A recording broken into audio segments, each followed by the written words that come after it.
Is the Lord. Hallelujah. പ്രിയ സഹോദരങ്ങളെ, ശരിക്കും ഇന്ന് വലിയ സന്തോഷമുള്ളത്, ഇന്നലെ ഞങ്ങളിവിടെ നമ്മളുടെ വീണ്ടശ്ശേരി പള്ളി, നമ്മുടെ പീച്ചിക്ക് അടുത്തുള്ളൊരു പള്ളിയാണ്.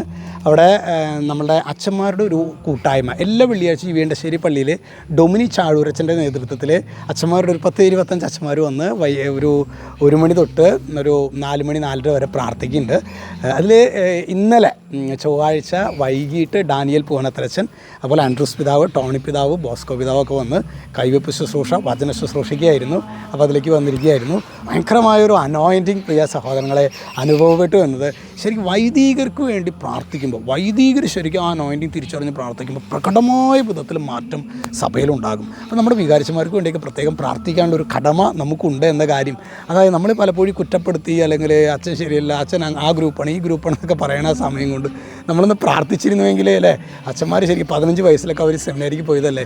15 വയസ്സിൽ കർത്താവിന് വേണ്ടി സമർപ്പിക്കപ്പെട്ടവരാണ്, അവർ മാറ്റിവെക്കപ്പെട്ടവരാണ്. അപ്പോൾ അതുകൊണ്ട് അവർക്ക് വേണ്ടി പ്രാർത്ഥിക്കാൻ നമുക്ക് കടമയുണ്ട്. അങ്ങനെ ചെയ്യുകയാണെങ്കിൽ ലൂക്ക 1:37 വചനം പറയുന്നത് എന്താ? ദൈവത്തിനൊന്നും അസാധ്യമല്ല. ദൈവത്തിൻ്റെ അത്ഭുതകരമായ ഇടപെടൽ, പ്രിയ സഹോദരങ്ങളെ, നമ്മുടെ കുടുംബങ്ങളിൽ വൈദികർക്ക് വേണ്ടി പ്രാർത്ഥിക്കുമ്പോൾ അവരുടെ കുടുംബങ്ങളിൽ ദൈവത്തിൻ്റെ അത്ഭുത ഇടപെടൽ നമുക്ക് കാണാനായിട്ട് സാധിക്കും. ദൈവത്തിന് ഒന്നും അസാധ്യമല്ല. അതുകൊണ്ട് ഇന്ന് നിങ്ങളെ ശരിക്കും വലിയ പ്രതികൂലത്തിലേക്കാണെങ്കിൽ നിങ്ങൾ നിങ്ങളുടെ വികാരിച്ചമാർക്ക് വേണ്ടി പ്രാർത്ഥിക്കുക ശക്തമായിട്ട്. ദൈവം അത്ഭുതകരമായി ഇടപെടുന്നത് കാണാൻ പറ്റും. രക്ഷിതാവായ യേശു ക്രിസ്തുവിൻ്റെ നാമത്തിൽ അനുഗ്രഹിക്കുന്നു, ഇപ്പോഴും എപ്പോഴും എന്നേക്കും. ആമേൻ.